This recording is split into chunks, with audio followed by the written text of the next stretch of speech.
I'm gonna be honest with you. Waking up to this news this morning hit differently. It stopped me in my tracks. Joni is gone, and I don't think any of us were truly ready to hear those words. Yes, we had seen the signs. Before she went quiet, before she stopped appearing on her live show, something was clearly not right. Her condition was declining, and deep down, many of us knew it. But knowing something might happen and actually having it happen, those are two completely different things. The heart doesn't prepare that easily. What kept so many of us going was the prayer, the support, the collective belief that she would pull through. Because people like Joni, they fight. And the love that surrounded her during that time was nothing short of extraordinary. So when the news broke, it didn't just land as sad. It landed as shocking. Because we believed. We really did. The confirmation came directly from her official Instagram page, and from that single post, the entire internet stood still for a moment. Then erupted in an outpouring of condolences, tributes, and prayers for everyone she left behind. I want to add my own voice to that. My prayers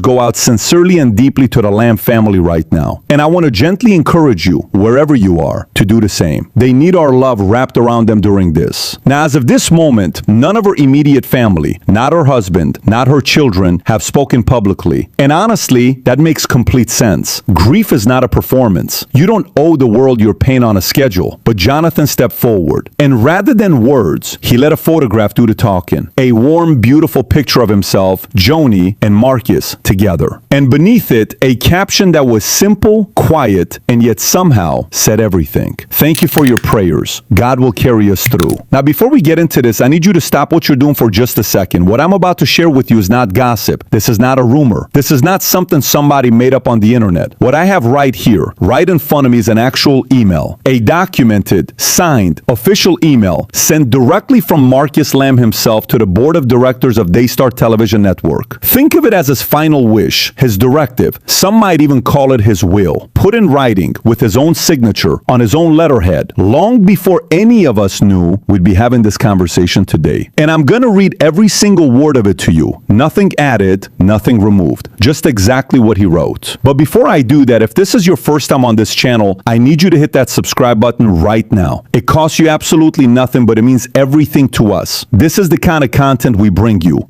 Real, verified, documented information that matters. Not noise, not drama, substance. Go ahead and hit the like button as well. It tells the algorithm that this content deserves to be seen. And trust me, this one deserves to be seen. And please, share this. Put it on your WhatsApp. Post it on your Facebook. Send it to somebody who needs to know. Because the more people who see this, the harder it becomes to ignore. Now, let's get into it. From that, marcus.lamb@daystar.com. Date, Tuesday, August 10th, 2021 at 5:09 p.m. 2. Jonathan Lamb. Jonathan.lamb@daystar.com. Susanna Lamb. Susanna.lamb@daystar.com. Rachel Brown. Rachel.lamb@daystar.com. Brown Joshua. Joshua.brown@daystar.com. Rebecca Weiss. Rebecca.weiss@daystar.com. Jonathan Weiss. Jonathan.weiss@daystar.com. CC. Home Talawampa at charter.net. Arnold Torres. Arnold.torres@daystar.com. Subject, important directive.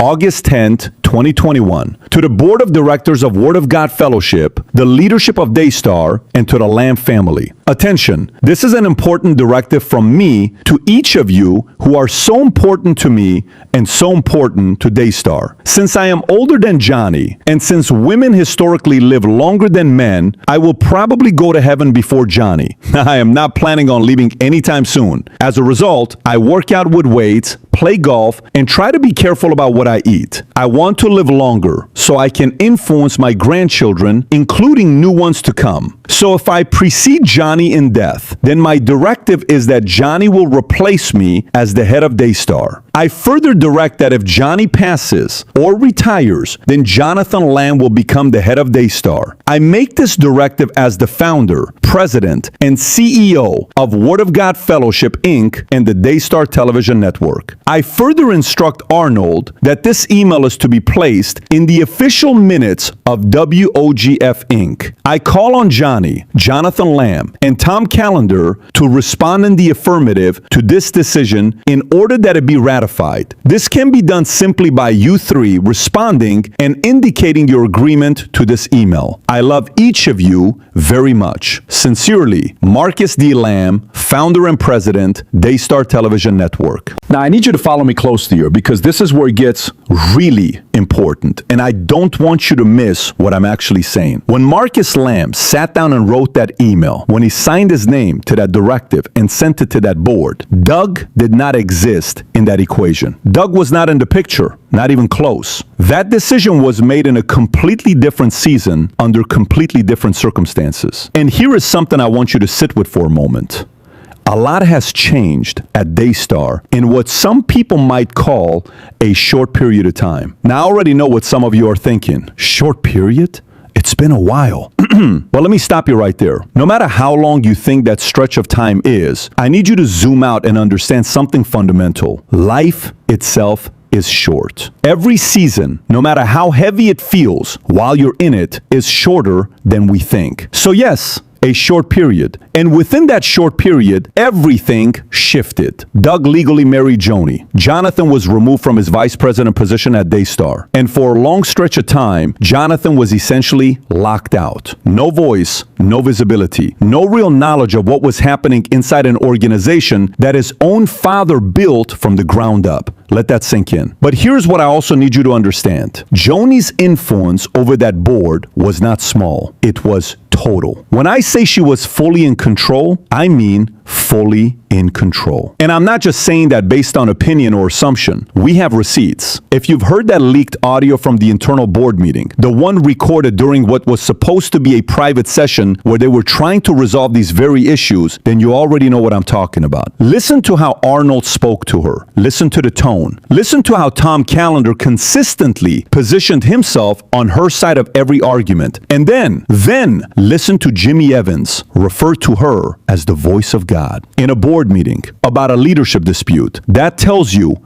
everything you need to know about the kind of influence she carried in that room. Now, we have not yet heard from the board officially. And because of that, I am not going to stand here and tell you that Joni changed her husband's will or altered his directive. I will not make that conclusion without the facts to back it up. That would not be fair, and frankly, it would not be responsible. But what I will say is this, Jonathan, if you are watching this, or if anyone close to him is, I want to speak directly and respectfully.